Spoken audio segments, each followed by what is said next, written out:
우리는 계속해서 기도원에 대한 이야기를 함께 살펴보고 있습니다.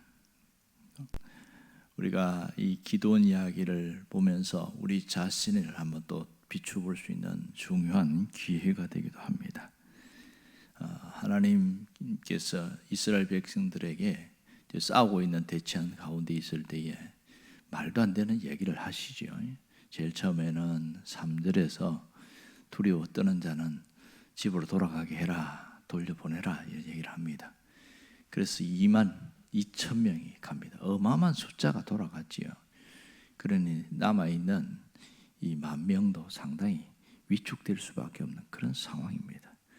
그런데 하나님이 또 말도 안 되는 얘기를 또 하시죠. 아직도 많다. 4절에 보면 아직도 많다 그럽니다. 아니 뻔히 숫자가 안 많은데 자꾸 많다고 하니까 기가 막히지 않습니까? 그래서 하나님이 특별한 방법으로 내가 물가로 인도할 텐데 그 사람들을 세우라. 그렇게 해서 물 먹는 방법을 가지고 그렇게 해서 또 구분해서 또 돌려보내라. 그래서 갔더니 9,700명이 가버렸어요. 그러니까 31,700명이 집으로 돌아가고 남은 사람은 이제 300명밖에 없습니다. 오늘 우리가 주목할 것은 바로 이 부분입니다. 하나님이 계속 돌려보내라, 집으로 가게 해라 그 얘기를 하고 있습니다. 이 부분을 오늘 우리가 주목해서 함께 보려고 합니다. 자, 지금 하나님이 많다고 하는데 아무리 상식적으로 봐도 숫자적으로 많지 않은데 돌려보내라고 하니까 이게 굉장히 어려운 일이에요. 자, 기도원 입장에서도 어렵고요. 우리는 이런 생각을 할 수 있죠. 돌아간 사람들 중에 특별히 또 10,000명 중에서 싸우고 싶은 사람이 있었을 거란 말입니다. 아니, 나도 싸우고 싶은데 왜 나를 돌려보내냐, 집으로 가라고 하냐. 거기에 항의도 하고 왜 우리만 그러냐 이럴 수 있습니다. 저 사람은 무슨 특별한데 내가 저 사람보다 싸움을 잘할 수 있는데 그런 사람도 있단 말입니다. 그런데도 하나님은 여지없이 그냥 집으로 가라고 해라 이런 얘기를 하시니까 기도원 입장에서 상당히 난감할 수 있는 겁니다. 숫자가 이미 전혀 싸울 수 없습니다. 자, 이렇게 숫자가 적으면 전술을 펼치기가 굉장히 어렵습니다. 아무리 좋은 전략을 짜도 뭔가 좀 숫자가 돼야 이 전략이 먹혀 들어가지 이게 너무 적은 숫자로 싸운다는 게 안 되잖아요. 32,000명이 있을 때만 해도 4대 1이에요. 사실은 뭐 그렇게 많은 숫자는 아닙니다. 어렵기도 한데 그래도 한번 붙어볼 만할까 어렵긴 해도 이랬습니다. 그런데 다 돌려보내고 300명만 남으니까 450대 1이잖아요. 이거는 싸우면 안 됩니다. 어떤 전략을 펼쳐도 이길 수가 없어요. 그러니 돌려보내는 기도원의 마음도 참 착잡하고 답답했을 겁니다. 문제는 남아있는 이 300명도 그러면 갑자기 막 엄청난 막 대단한 능력자가 되냐? 그게 아니죠. 어쩌다가 300명 안에 들어간 사람들이 상당히 많은 겁니다. 그거는 물 먹다가 그냥 300명 안에 들어간 사람도 있을 겁니다. 그리고 이 사람들이 무슨 생각할까요? 돌아가는 사람들도 그런 생각을 할 겁니다. 저 300명 갖고 어떻게 싸우냐? 이번에 지면은 우리나라가 완전히 사로잡히고 다 먹힐 텐데 그런 생각하는 겁니다. 오늘 이 미디안이 연합군을 데리고 왔지 않습니까? 이 아말렉 사람과 동방 사람들을 데리고 왔어요. 동방 사람이라는 것은 용병입니다. 돈 주고 사서 데리고 온 용병입니다. 그리고 수많은 낙타 떼를 갖고 왔어요. 자, 그렇다면 이제는 단순히 쳐들어와서 그냥 먹을 것만 빼앗아가는 정도가 아니고 완전히 이제 이 나라 자체를 짓밟아서 다 포로로 잡아가고 뭐 이렇게 엉망으로 하려고 하는 큰 계획을 갖고 왔던 것을 알 수 있습니다. 이런 상황에서 전쟁을 하는데 만일 집으로 돌아갔을 때에 사람들이 무슨 생각할까요? 왜 왔냐는 거예요. 전쟁 안 가고 기도원이 가라고 해서 왔습니다. 그럼 무슨 생각하겠습니까? 야, 우리나라를 이제 팔아먹으려고 작정했구나. 그런 생각 안 하겠냐고요. 이게 얼마나 위험천만한 일인지 이게 쉬운 일이 아니거든요. 우리는 성경을 보면서 그냥 하나님이 하시니까 저절로 다 되겠지. 우리가 살아보지만 현실적으로 하나님 일하시는 건 맞습니다. 하지만 눈앞에서 우리가 겪어나가는 일 가운데서 어떨 때는 정말 하나님이 일하시는가, 하나님이 역사하시는가 안 느낄 때가 너무 많습니다. 만일 우리가 이 사사기 시대, 기도원 시대에서 한번 돌아가서 생각해 봅시다. 내가 만일 거기 있었다면 무슨 생각을 할까요? 이렇게 하나님은 기도원에게 돌려보내라고 했지만 사람들은 그걸 알아요, 몰라요? 아무도 모릅니다. 그러니까 기도원이 그냥 결정한 것으로 생각하고 있으니까 이 회개망측한 이 행동하는 기도원에 대해서 신뢰할 수 없다, 이런 생각을 할 수 있죠. 그러니 심각한 어려움이 있습니다. 불신도 생길 것이고 또 사기도 상당히 바닥에 떨어질 것입니다. 그런데 반대로 적은 사기가 충천하겠지요. 왜? 싸우러 왔는데 숫자가 다 돌아가고 없어. 그냥 몇 사람만 남아있다는 거예요. 저거는 우리의 밥이다. 그러면서 100% 이긴다고 생각하고 그렇게 있는 거 아니겠습니까? 그러니 300명이 남아있는 사람이나 기도원에게 두려울 수밖에 없는 거예요. 오죽하면 기도원이 너무 두려워하고 이 좌절감이 밀려오지 않겠습니까? 그러니까 그 다음 이어지는 뒤에 이야기 보면 기도원이 두려워하고 있을 때 하나님이 마음이 안타까웠나 봐요. 야, 너 그렇게 있지 말고 너 네가 신뢰할 만한 부하 한 명 데리고 저 미디안 진영에 가서 내가 그 사람들에게 특별한 얘기를 들려줄게, 이런 얘기하면서 가라고 그렇게까지 하는 거 보면 얼마나 두려워했는지를 알 수 있습니다. 여러분, 이게 보통 일이 아닌 것이죠. 그런데요, 오늘 성경 보면 기도원의 행동이 이상합니다. 하나님이 시키는 대로 다 돌려보내요. 1차로 22,000명, 2차로 9,700명 다 돌려보냅니다. 어떻게 이렇게 할 수 있을까? 만일 내가 이 입장이면 과연 이렇게 행동할 수 있을까? 글쎄요, 쉽지 않습니다. 제가 그런 생각을 해봤어요. 내가 만일 기도원의 입장에 있으면 내가 하나님이 시킨 대로 이렇게 할 수 있을까? 아주 어려운 일이죠. 이거는 죽고 사는 문제잖아요. 그리고 나라를 뺏기냐 또 사수할 수 있느냐, 그러한 문제인데 이 엄청난 생명이 왔다 갔다 하는 문제 앞에서 이런 결정하는 것 쉽지 않습니다. 그런데요, 기도원이 이렇게 한 것은 딱 하나밖에 없습니다. 그 뭡니까? 하나님을 절대적으로 믿는 믿음밖에 없었어요. 하나님을 절대적으로 신뢰하는 그 믿음이었습니다. 그동안 기도원은 자신에게 보여주신 하나님의 특별한 은혜를 떠올림으로써 이 오직 하나님을 신뢰하는 마음이 있었기에 이러한 결단을 할 수가 있었습니다. 자신의 전부를 하나님 앞에 드리려는 헌신의 마음이 있었기 때문에 결단할 수 있던 거죠. 그러니까 우리식으로 말하면 엄청난 손해를 감수하고 엄청난 위험을 감수하고 돌려보내는 것이죠. 이때 하나님도 가만히 있지 않았습니다. 하나님도 기도원과 남아있는 사람들의 마음을 아셔요. 하나님은 어떻게 하든지 그들을 붙들어주고 싶어 했던 것이죠. 그래서 자꾸만 뭔가를 보여주고 또 용기를 북돋아주고 뭔가 표정을 보여주고, 그래서 나중에 적진들의 꿈 이야기를 듣게 하고 이렇게 하는 이유는 하나님은 하나님만의 방법이 있거든요. 그런데 이 기도원과 300명은 알아요, 몰라요? 모르죠. 어떻게 알겠어요? 하나님 얘기하지 않으니까. 우리가 하나님 일하시는 방법 보면 우리에게 어떤 일을 놓고 기도할 때에 하나님 우리에게 내가 이렇게 할 거야, 그렇게 말한 적이 단 한 번도 없습니다. 그러니까 며칠 후에 내가 이런 일을 일으킬 거야, 걱정하지 마, 그렇게 하나님 하지 않습니다. 늘 얘기하지만 하나님은 정말 죽을 것 같은 상황 속에서 갑자기 하나님 뭔가를 이루고 가셔요. 왜 그런지 아세요? 이 어려운 상황 속에서도 너는 나를 끝까지 믿을 수 있느냐?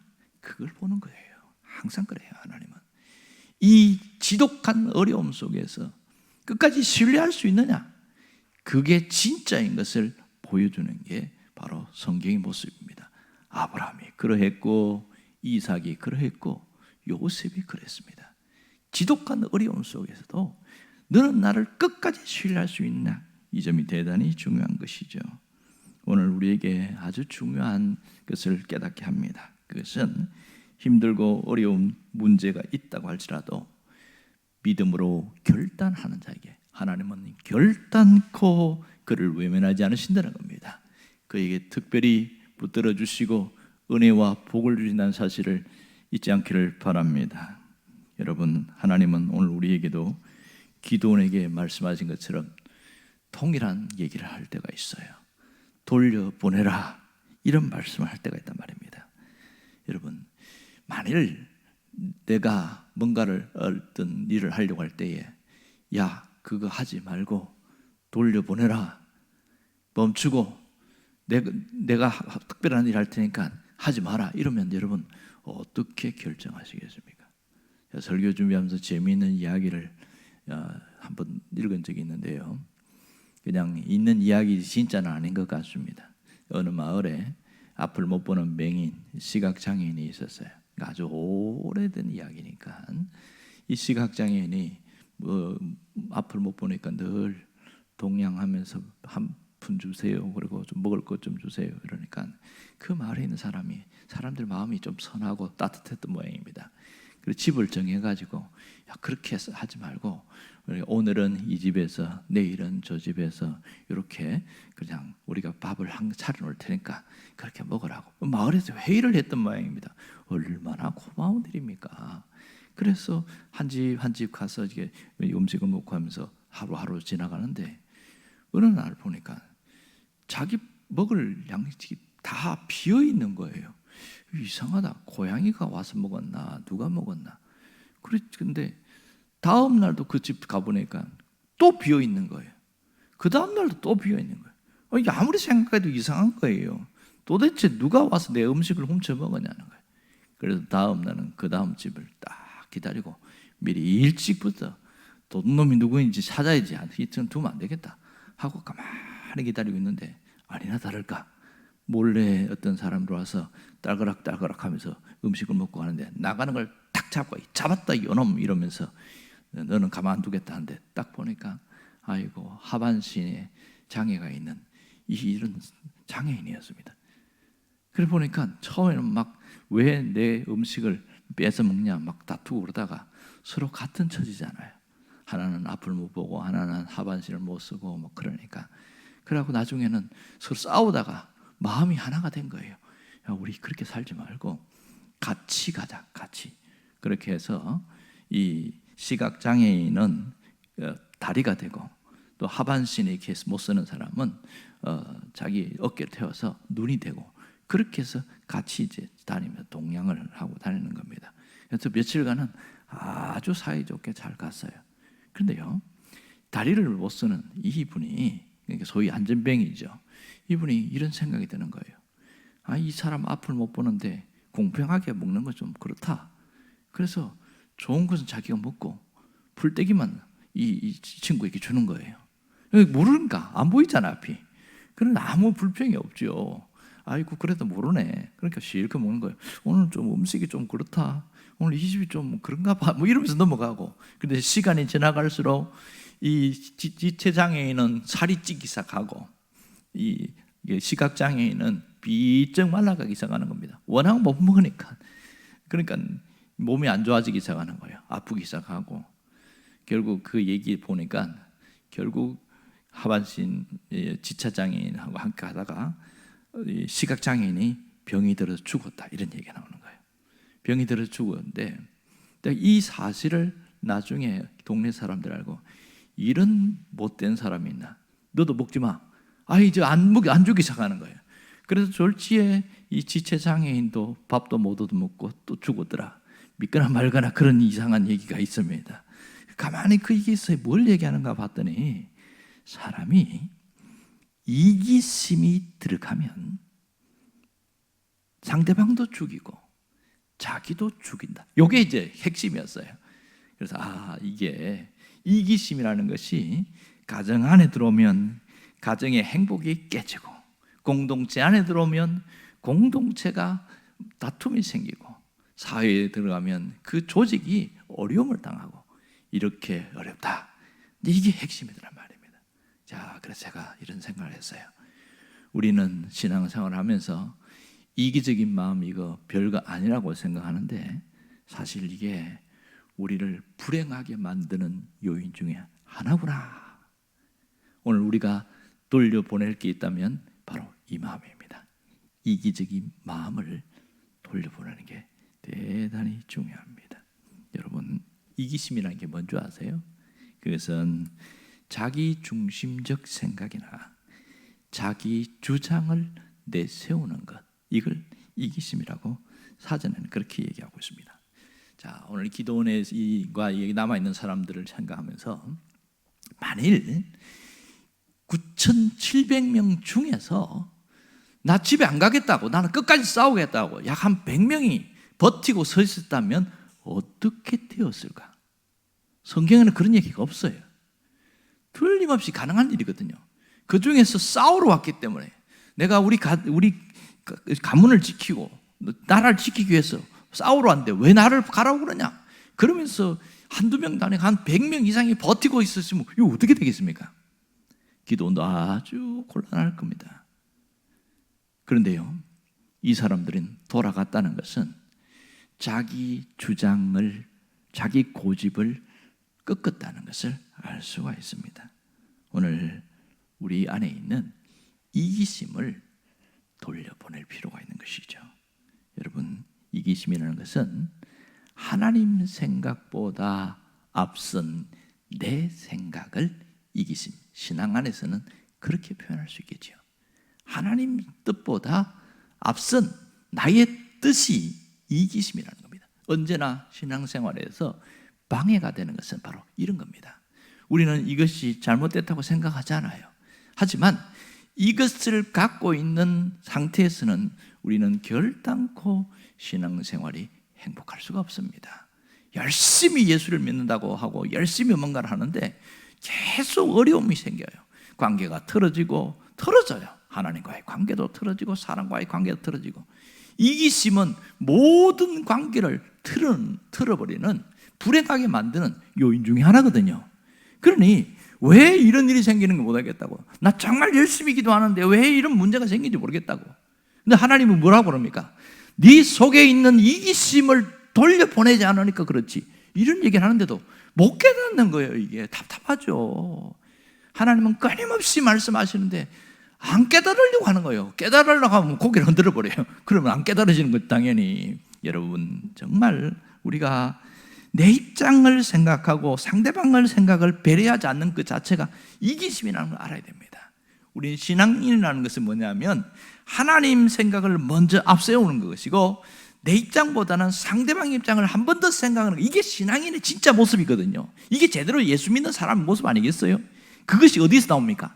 이기심을 몰아낼 때에 가능한 일입니다. 이게 그냥 되어지는 건 아니죠. 그럴 때에 놀라운 것은 뭐냐면 하나님이 내 삶에 개입하셔서 역사하신다는 거예요. 희한하지요. 분명히 눈에 보이는 건 아무것도 없어요. 하나님, 내 안에 있는 이기심을 다 몰아내겠습니다. 그런 결단과 기도를 했어요. 그리고 그렇게 하려고 애를 썼기만 했어요. 그런데요, 하나님이 직접 찾아오셔서 그 삶에 개입하신 그 엄청난 일들을 보게 되어집니다. 희한합니다. 이기심을 몰아내면 새로운 하나님의 역사가 내 삶에 나타나는 걸 알 수가 있습니다. 가장 중요한 것은 관계가 좋아지기 시작합니다.